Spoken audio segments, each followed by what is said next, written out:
Have you ever stepped off a long international flight, feeling so exhausted that even simple questions sound blurry?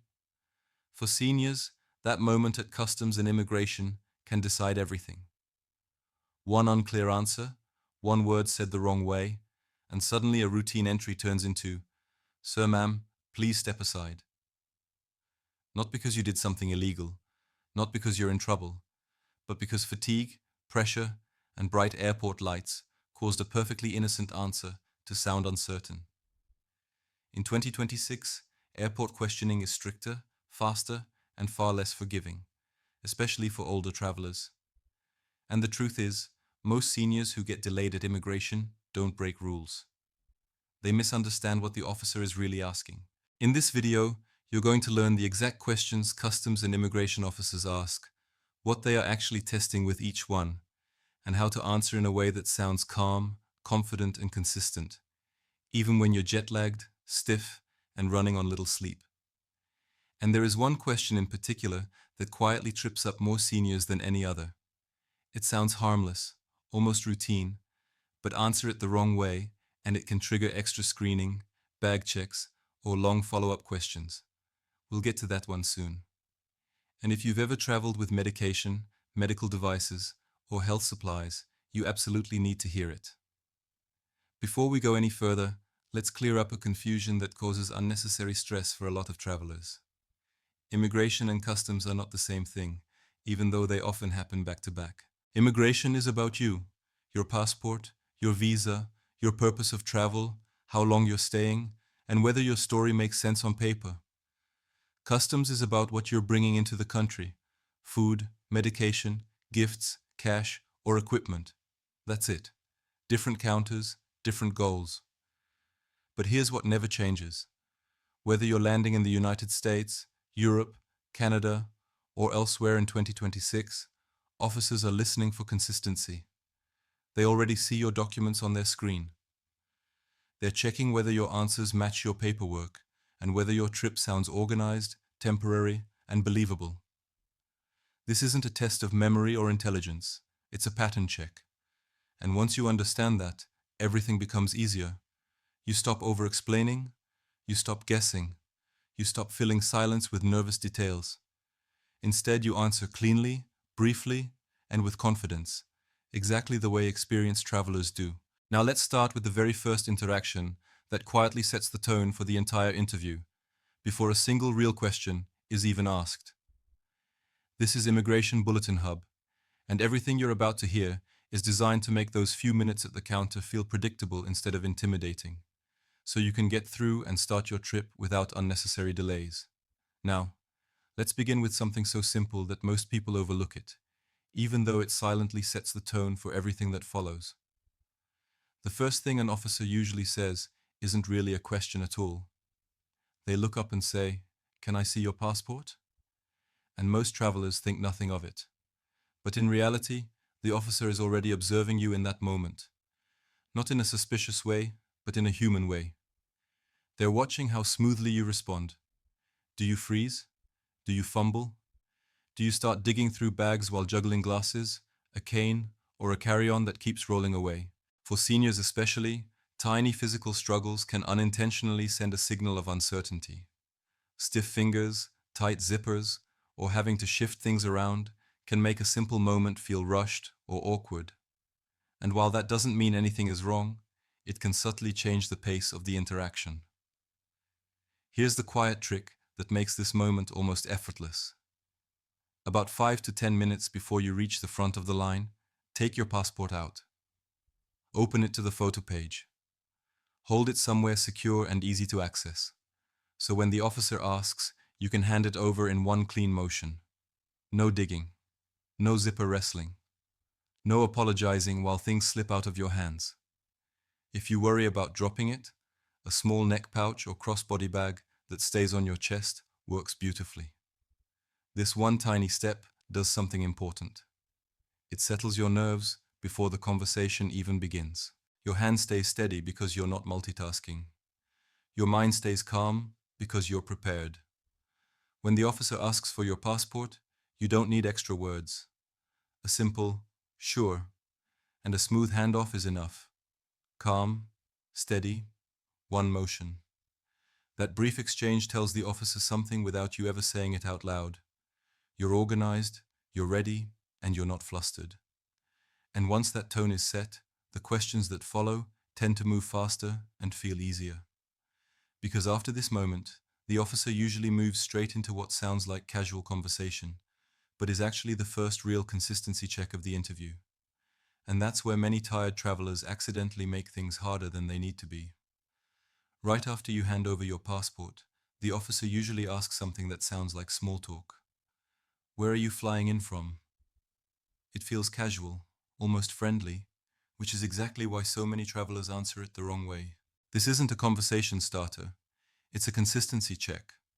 The officer already sees your route on their screen. They're simply checking whether what you say matches what they see. A clean, simple answer sounds normal. A long, wandering answer makes them curious.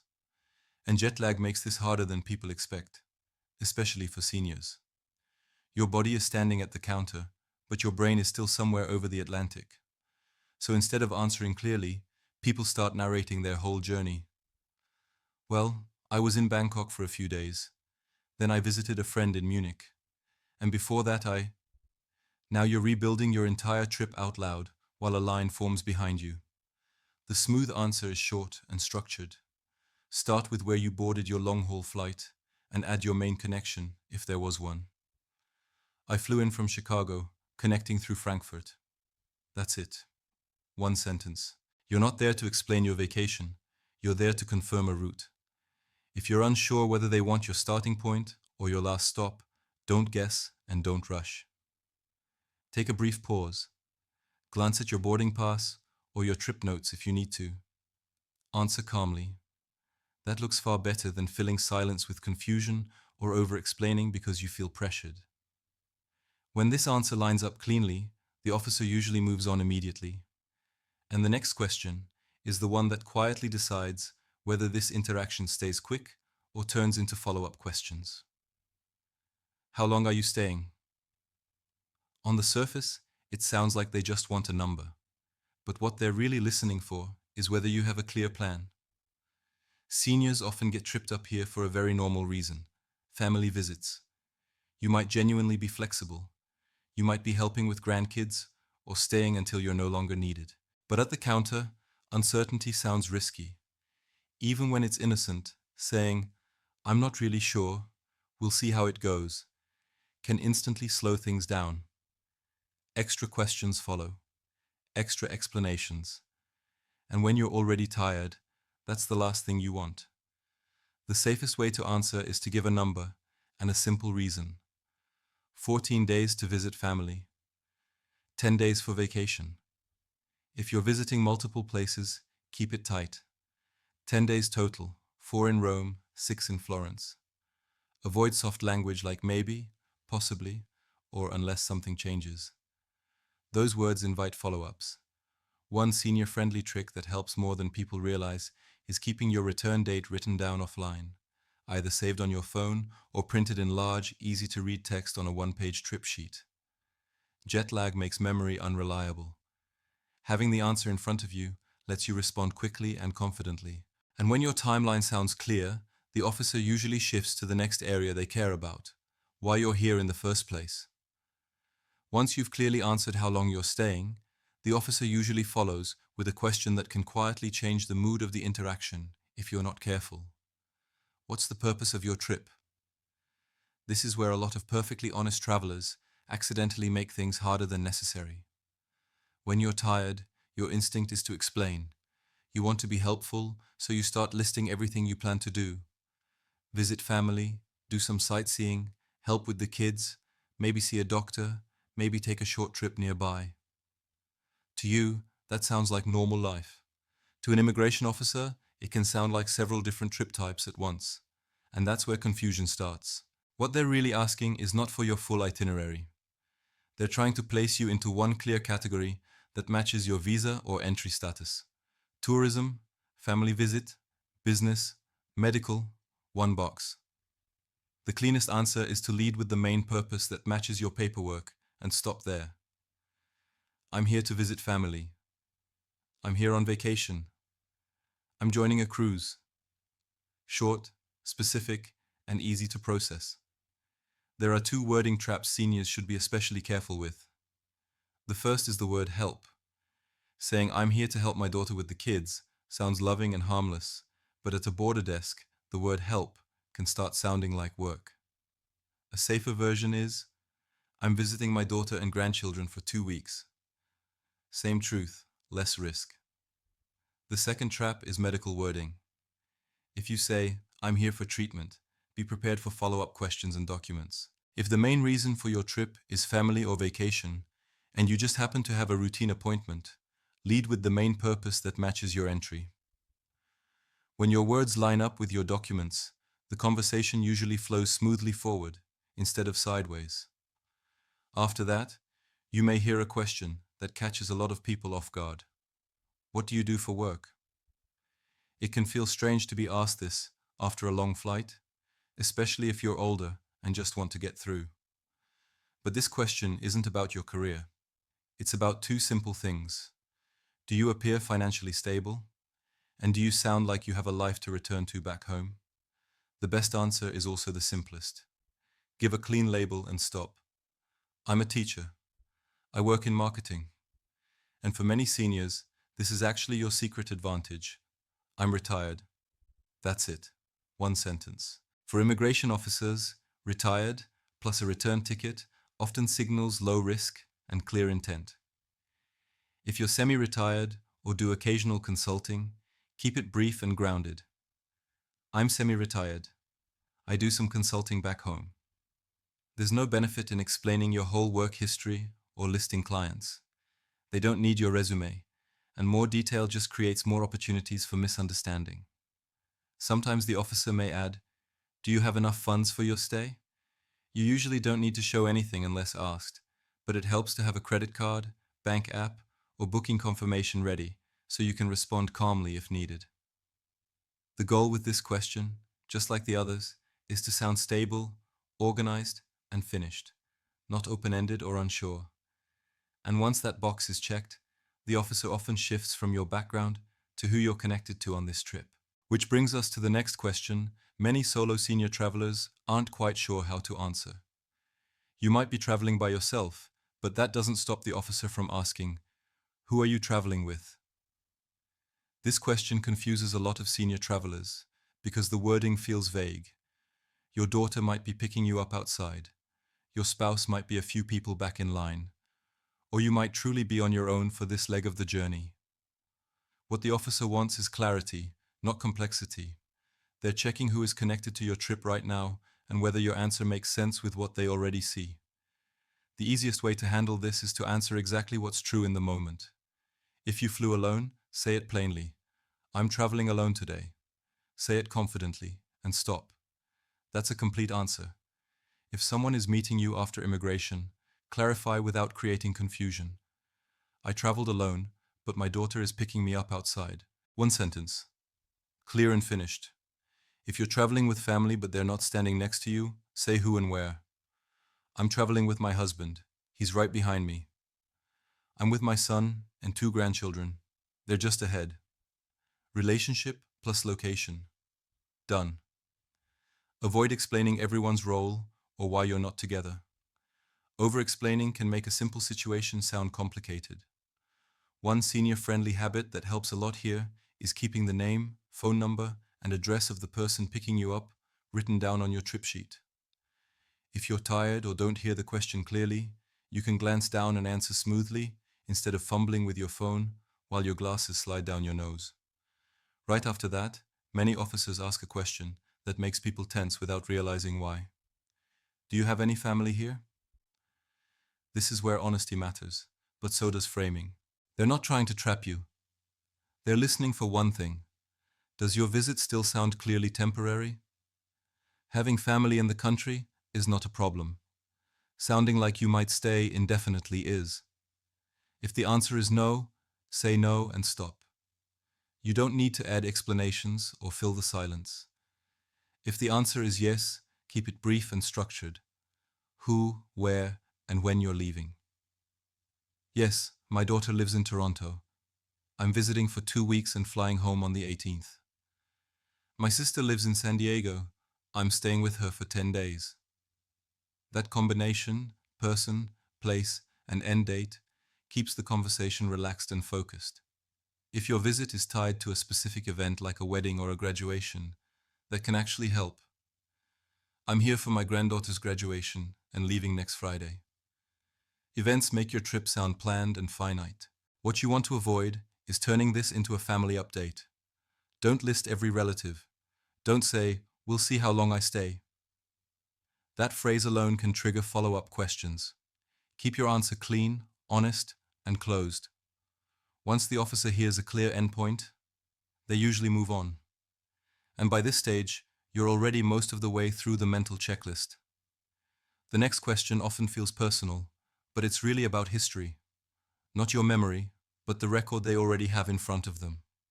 At this point, you'll often hear, "Have you been here before?" And for many older travelers, this is where the mind briefly freezes. You start replaying past trips in your head. Was it 2018 or 2019? Was that the cruise or the wedding? The more you try to pin down an exact date, the more tense you can look standing there. What helps to remember is this. In many cases, the officer already sees your travel history on their screen. Previous entries, exits, old visas.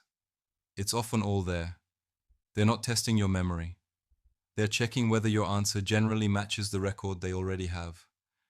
If this is your first visit, the answer is easy. No, this is my first time here. If you've been before, you don't need to be perfectly precise. Yes, I've been here before, about 2 years ago. Yes, I came once on a tour. That's usually more than enough. And if your mind genuinely blanks on the timing, don't guess and accidentally say the wrong year. It's completely fine to answer honestly and calmly. Yes, I've been here before, but I don't remember the exact year.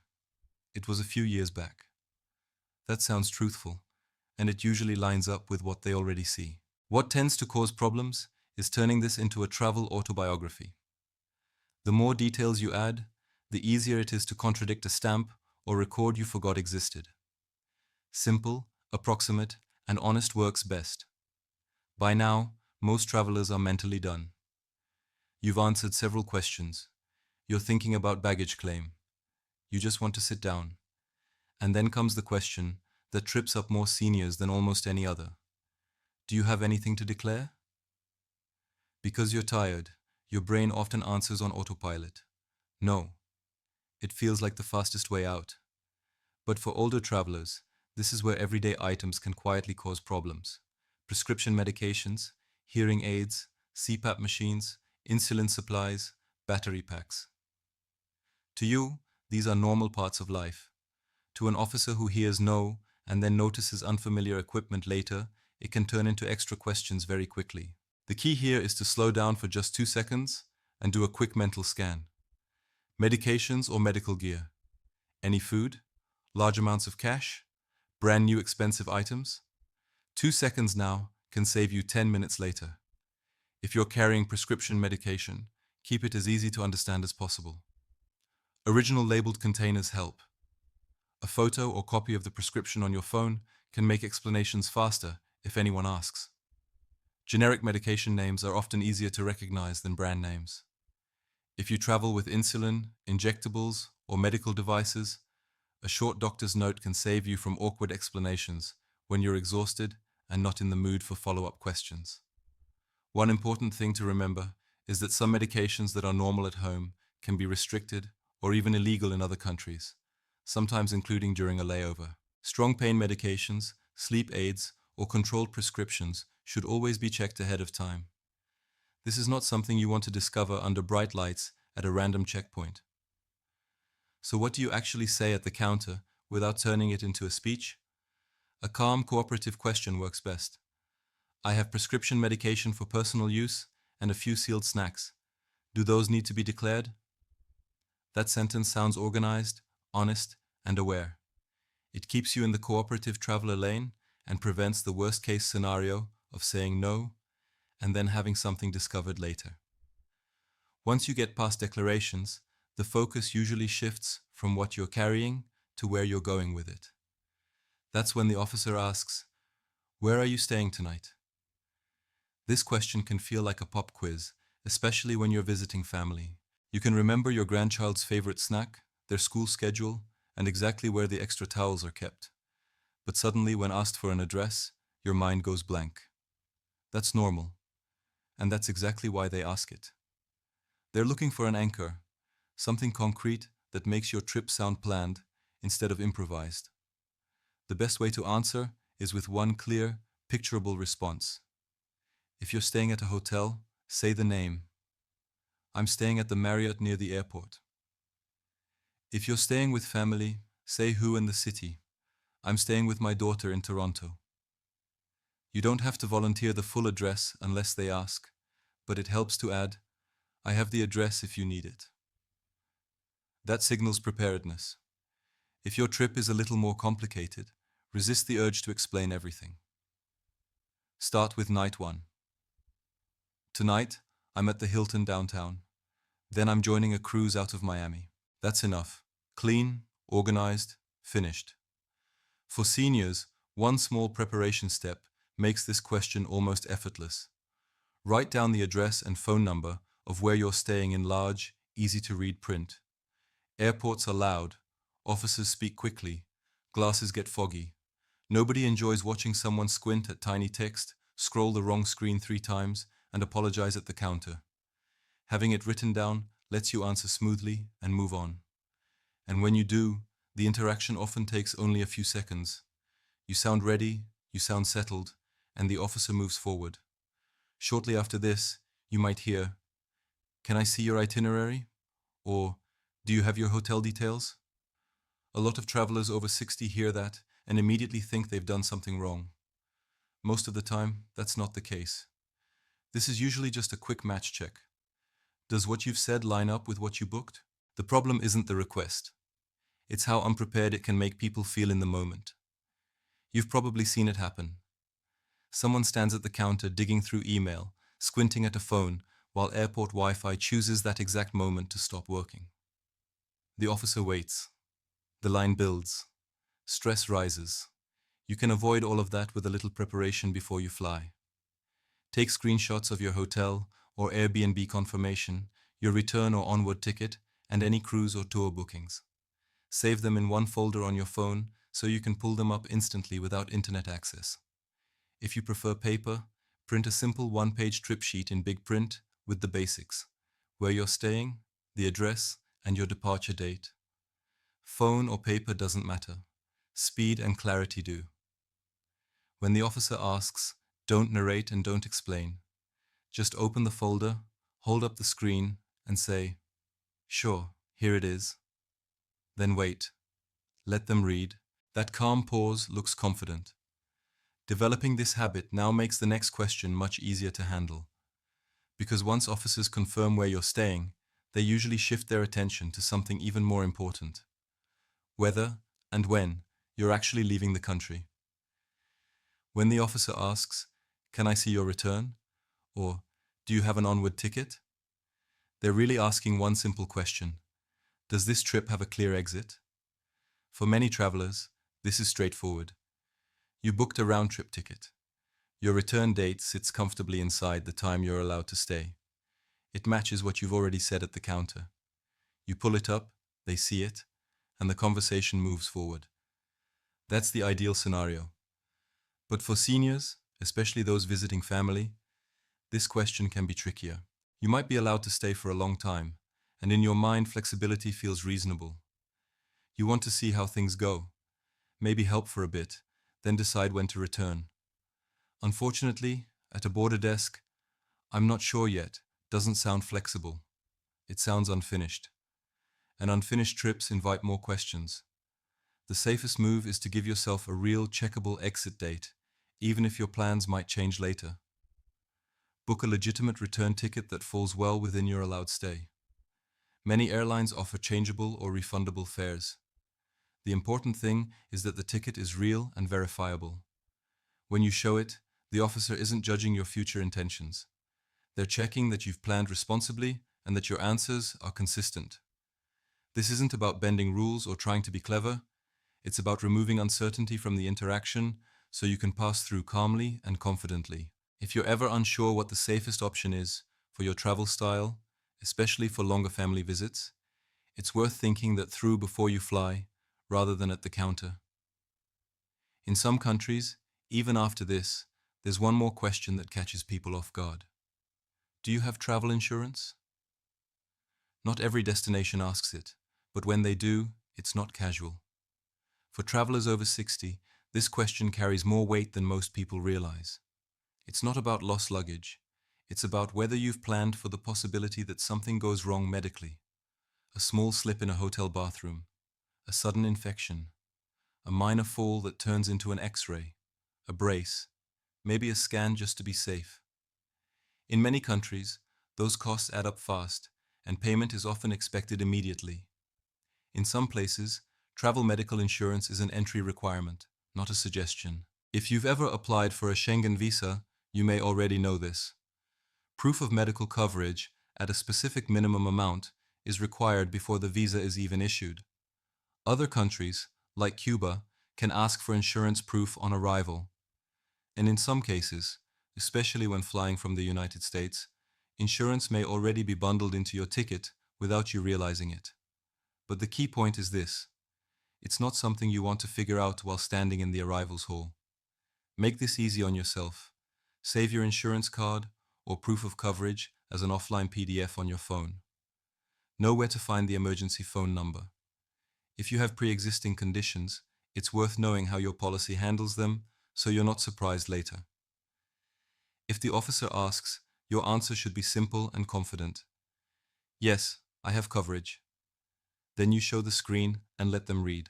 Even when no one asks, having it is one of those quiet senior travel habits that keeps small problems from becoming big ones.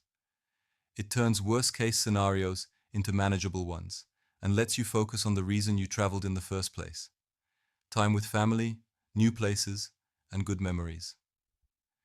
If you've stayed with me this far, you may have noticed a pattern. Almost every question at customs and immigration comes back to the same core ideas: who you are, why you're here, where you'll be staying, when you're leaving, and what you're bringing with you. Officers aren't trying to trip you up or intimidate you. They're looking for consistency. When your answers match your documents and your trip sounds organized and temporary, the interaction usually stays short and calm. Problems tend to arise not from breaking rules, but from fatigue, over-explaining, or answering on autopilot when you're tired. That's why preparation matters so much, especially for senior travelers. A simple one-page trip sheet in large print can quietly do most of the work for you. Your return date, where you're staying, a pickup contact, your insurance proof. Having those details easy to access keeps your brain from scrambling under pressure.